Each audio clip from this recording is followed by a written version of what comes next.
Telugu cinema పరిశ్రమలో నష్టాలే రావట్లేదు. అసలు సినిమా ఫ్లాప్ అయినా సరే కూడా ప్రొడ్యూసర్లు సేవ్ అయిపోతున్నారు. అసలు సినిమా నష్టపోతుందా, లాభం వస్తే ఎలాంటి పరిస్థితులు ఉంటున్నాయి, నష్టం వస్తే ఎలాంటి పరిస్థితులు ఉన్నాయి. అప్పట్లో ఒకప్పుడు సినిమా ఎప్పుడు రిలీజ్ అయ్యేది, ఎన్ని థియేటర్లో రిలీజ్ అయ్యేది, ఎలా రిలీజ్ చేసేవారు. ఇప్పుడు సినిమా ఎన్ని థియేటర్లో రిలీజ్ అవుతుంది, ఎన్ని రోజులు ఆడుతుంది, అసలు ఎన్ని పరిశీలిస్తే అసలు తెలుగు సినిమా పరిశ్రమలో నష్టాలు వస్తున్నాయా లేదా అనేది ఒక అవగాహన రావడానికి ఛాన్స్ ఉంది. అసలు ఆ సినిమా ఇప్పుడైతే నష్టం లేని వ్యాపారంగా మారిపోయిందని చెప్పొచ్చు. అసలు సినిమా నష్టాలు లేని వ్యాపారంగా ఎలా మారింది, అసలు దీని వెనుకున్న రహస్యం ఏంటి అంటే, అసలు నష్టపోతుంది ఎవరు, అలాగే నష్టం చిన్నదవడంతో తెలియడం లేదా అనేది ఒక చిన్న పరిశ్రమ ద్వారా చూద్దాం. సినిమా హిట్ అయితే ప్రొడ్యూసరు 10 సినిమాలు నిర్మించే రారాజులాగా ప్రొడ్యూసర్లు మారిపోతున్నారు. అంత లాభాలు వస్తాయి సినిమాల్లో.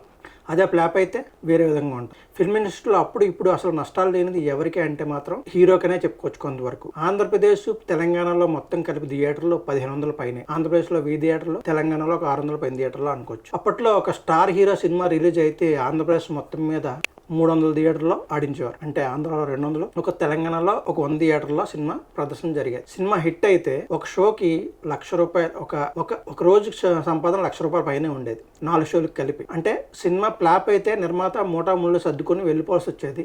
ఈ పరిస్థితి కేవలం చిన్న నిర్మాతలకు మాత్రమే. ఎందుకంటే బాగా ధనవంతులైన నిర్మాతలు కూడా ఉండేవారు.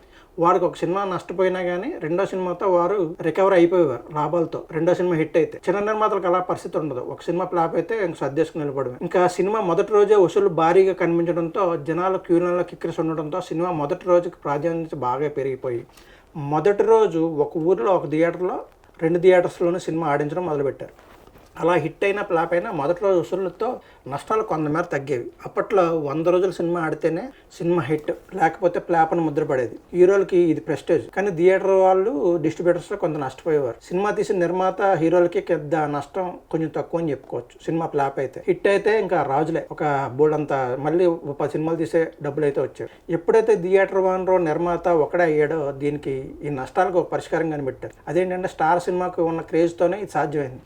సినిమాను 100 థియేటర్లో 100 రోజులు ఆడించేవి కాకుండా 1000 థియేటర్లో 10 రోజులు ఆడిస్తే సరిపోతుంది కదా అనే ఒక కనిపెట్టారు ఒక టెక్నిక్. సినిమా ప్రేక్షకులు మొదటి రోజే సినిమా చూస్తారు ఎగబడి. దాంతో ఒకే రోజు ఒక సినిమా హిట్ అయినా ఫ్లాప్ అయినా సరే డబ్బులు మొత్తం వసూలు వచ్చేస్తాయి. వారం రోజులు అన్ని థియేటర్లో సినిమా ఆడిస్తే రిలీజ్ విధానం వల్ల ప్రవేశపెట్టడం వల్ల నిర్మాతలకి, డిస్ట్రిబ్యూటర్స్కి ఇది ఒక వరంగా మారిపోయింది. వారం రోజుల్లో మొత్తం వసూలు చేసేస్తున్నాయి. ఎందుకంటే 1500 థియేటర్లో రిలీజ్ అయితే లాభాలు వస్తాయి కదా. ఇప్పుడైతే ఇంకా ఓటీటీ కూడా రాకలతో ఇంకా పండగ మీద నిర్మాతలకు పండగనే చెప్పుకోవాలి.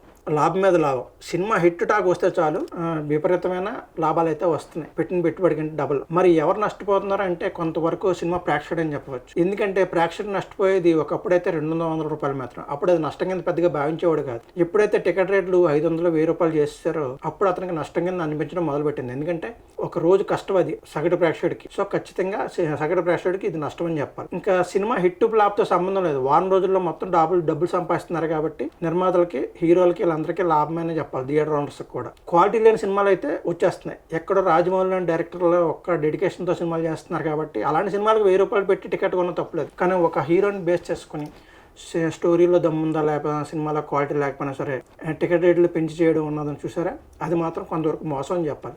సినిమా హిట్ అయితే ఒక 4 రోజుల తర్వాత నుంచి టికెట్ రేట్లు పెంచి తీసుకుంటే అది నిజంగా దమ్మని చెప్పాలి. మొదటి రోజు టికెట్ రేట్లు పెంచి రెండో రోజు నుంచి టికెట్ రేట్లు తగ్గించడం అంటే దొరికిన గడుగు దోచేసుకోవడం అనే కదా చెప్పుకోవాలనుకోవాలి. అప్పట్లో సినిమా ఫ్లాప్ అని తెలియడానికి కనీసం 3 రోజులు టైం పట్టేది. ఎందుకంటే ఈ సినిమా ఫస్ట్ రోజు రివ్యూ చెప్పడానికి ఎవరు ఉండేవారు కాదు. కేవలం పత్రికలు, మూవీ మ్యాగజైన్స్ మాత్రం ఉండేవి.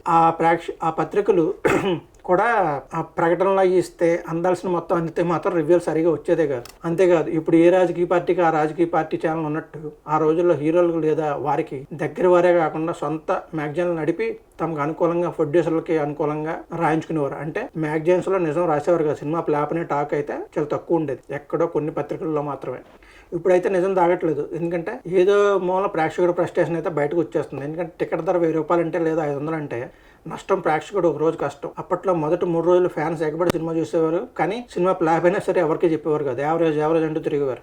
సో సాధారణ ప్రేక్షకులు సినిమా చూసే సమయానికి సినిమా వారం రోజులు గడిచిపోయేవి. మరి ఇప్పుడు వెబ్సైట్లు, సోషల్ మీడియాలు క్షణాల్లో టాక్ బయటకు వచ్చేసి ప్రేక్షకుడికి వెంటనే నిజం తెలిసిపోతుంది. సినిమా ఫ్లాప్ అంటే మధ్య నుంచి వెళ్ళలేదా లేదా అన్నది. హీరో ఫ్యాన్స్ అయితే వెళ్తున్నారు, చూడాలి ఫ్లాప్ అయినా సరే అని వెళ్తున్నారు. అదే మామూలు ప్రేక్షకులు అయితే సినిమాకి చూడడం మానేస్తున్నారు. ఎందుకంటే ఓటీటీలో వచ్చే చూద్దామని, లేదంటే తర్వాత ఎప్పుడో చూద్దామని చెప్పేసి ఎగబడి మాత్రం చూడట్లేదు. సో దాంతో ఒక సినిమాకి అయితే ఫ్లాప్ అయినా సరే నష్టాలు రావట్లేదని అయితే ఖచ్చితంగా చెప్పొచ్చు. ఎందుకంటే ఒక బడ్జెట్లో సినిమా తీస్తే ఒక 50 కోట్లు బడ్జెట్ లోపల సినిమా నిర్మించడం సాధ్యమైతే ఆ సినిమాకి నష్టం వచ్చే అవకాశం అయితే లేదు. ఎందుకంటే అన్ని థియేటర్లో ఒకేసారి రిలీజ్ అయిపోతుంది కాబట్టి మొదటి రోజే మొత్తం కలెక్షన్లు అన్ని వసూలు చేస్తుంది కాబట్టి వారం రోజుల పాటు ఈ సినిమా హిట్ అయ్యి ఆడితే ఖచ్చితంగా 100 కోట్ల పైనే వసూలు వచ్చేస్తాయి. సో నష్టం అయితే వచ్చే ఛాన్స్ అయితే ఉండదు.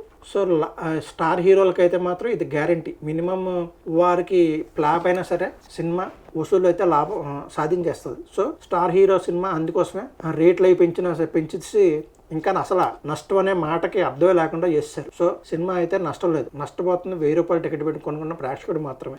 అదే ఆ ప్రేక్షకుడికి కూడా 200-300 టికెట్ అయితే కనుక అతను కూడా ఇది నష్టం కింద భావించడం, ఓ 3 గంటల తలపోటు వచ్చింది అనుకుంటాడు. లేదంటే ఫ్లాప్ అయితే హిట్ అయిందంటే ఎంజాయ్ చేసి బయటకు వస్తాడు. అందుకే మొదటి రోజు టికెట్ పెంచకుండా రెండో రోజు కూడా ఒక యావరేజ్ టికెట్ రేట్ పెంచి రెండో రోజు, మూడో రోజు, నాలుగో రోజు కూడా హిట్ సినిమాకి తీసుకోగలిగితే అది దమ్మున సినిమా కింద చెప్పుకోవాలి. అదే టికెట్ రేట్లు రెండో రోజు నుంచి తగ్గిస్తున్నారు అంటే కనుక అది ఖచ్చితంగా ప్రేక్షకులను మోసం చేయడం లాంటిది. మొదటి రోజే 1000 రూపాయలు టికెట్ చేసేసి రెండో రోజు నుంచి 200-300 టికెట్ చేస్తున్నారంటే అది ఒక రకంగా మోసం అని చెప్పుకోవచ్చు. ఇలాంటి సినిమాకి అయితే ఫ్లాప్ అయితే రావట్లేదు. ఎందుకంటే వసూళ్ళు అయితే వచ్చేస్తున్నాయి. 1500 థియేటర్లో ఒకేసారి సినిమా రిలీజ్ అవుతుందంటే అప్పట్లో 100 రోజులు సినిమా ఆడితే హిట్, కానీ ఇప్పుడు వారం రోజులు సినిమా హౌస్ఫుల్ కలెక్షన్స్తో ఆడింది అంటే హిట్. అందుకోసమే మొదటి రోజు సినిమా ఆడుతుంది ఓకే, రెండో రోజే టాక్ బయటకు వచ్చేయడంతో సినిమా ఫ్లాప్ సినిమా అయితే కనుక ఖచ్చితంగా వసూలు అయితే పోతుంది. యావరేజ్ అయితే మాత్రం కొంచెం సేవ్ అవుతున్నారు. సో ఒక బడ్జెట్లో సినిమా తీసే సినిమాలు అయితే ఫ్లాప్ అయితే అవకాశం లేదు. ఎందుకంటే 1500 థియేటర్లో